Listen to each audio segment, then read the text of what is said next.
biggest one that I have is from the church I used to go to. So, out in Gresham is a church called Pal Valley. It was founded in 1885. The church itself has 3 levels, and there's another building attached to it that has 2. The top level is where they keep the brides' and grooms' rooms in preparation for weddings, with an attic room for storage. Then, of course, there's a lobby level where Mass is held. Then there's the communion area below the lobby. That's where potlucks and baptisms were held, along with youth group games. But there's a hallway that runs behind the baptism station where they host Sunday school. The lower level is where this story happens. I think I was 13. I used to show up a lot earlier than a lot of the other kids because my dad was a member of the band. This one Sunday, it was just me and one of the other band kids members downstairs, running around and playing tag and whatever. After all the running around, we sat down next to the staircase doorway to catch our breath. When we both glanced at the doorway leading to the Sunday school classrooms, we see what looks like a shadow person peeking into the communion area, and then duck out of view. I looked at my friend, they looked at me, and we both said to each other, "Did you just see that?" We both got up, went into the hallway, and there's absolutely no one there. No footsteps, no shuffling, absolutely no sign of anyone else being there with us. With this church being as old as it is, we heard a lot of stories about shadow figures lurking around the place. Pastor at the time said he's seen them. My dad says he's seen them. My friends' parents say they've seen them. But it was really crazy to experience that with someone rather than being alone.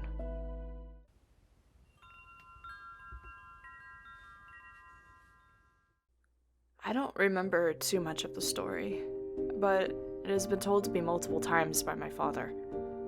I haven't shared this story much, since now, to think of it, how near I was to taste death. One snowy day, I was a young boy. Me and my siblings were playing snowball fight outside while our father had his hands full with snow work.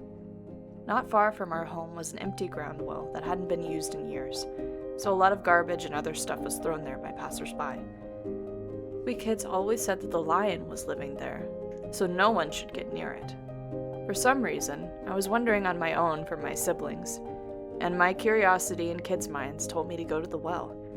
Perhaps I wanted to be a great hero who slays the lion once and for all. How cool I would look to the other kids if I could say I was there where they were not allowed to go. I played there alone, till I walked too close and my feet slipped and I fell in the well. My father started wondering where I'd gone since I was not with the other kids. In a few hours, the sun would go down. My father started looking for me. He went far and called my name, asked neighbors, but no one had seen me. My father started to get worried that something bad happened, and that it wouldn't be too long before the sunlight would be gone. My father finally came to the well where he called my name, but no one answered. Suddenly, he heard a noise coming near, and it sounded like someone had discourse. My father came to the well and saw me just sitting there, talking into the darkness. Right next to me were old metal bars upright next to me. If I had fell just a little to the right, the metal bars would have gone through me. My father got me up and asked me what I was doing down there and why I acted like I was talking to someone. I said, the Merke had come to visit. Now as an adult, I can't stop thinking. What if I fell just a little to the right, where those metal bars were standing?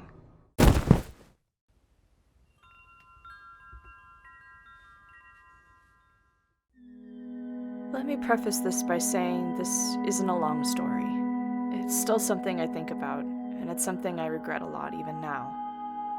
Back in 2018, when I was still attending college, I had art classes near the back of campus. They backed up to a large forest. The forest was always a darker place, as lots of people had attempted crimes or hid back there.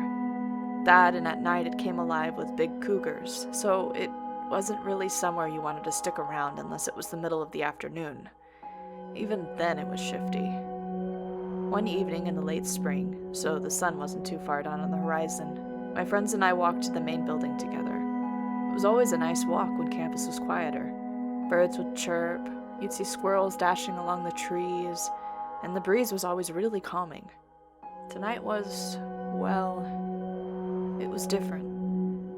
It was absolutely silent on our walk, other than our chatter and the voices echoing off the buildings behind us from everyone else leaving class. When we got up to the staircase leading to the main parking lot, we said our goodbyes and split directions. I'd usually walk back with a friend, but today she was getting a ride as her car was having troubles. As I was walking by the rows of different buildings to my car, I heard a sharp, piercing scream ring out. I quickly turned on my feet to source the sound. Before I could figure out what direction it was coming from, I heard it abruptly cut off. I grabbed my phone and quickly texted my 3 friends, hoping it wasn't any of them. One replied immediately, and they said they had heard it when they were just about to ask if I were okay. That accounted for 2 of them. The third didn't respond for a while. I got to my car quickly and got in. My phone pinged, and my 3rd friend told me that she had heard it too. All of them sourced it from different places, which is still something I find very odd.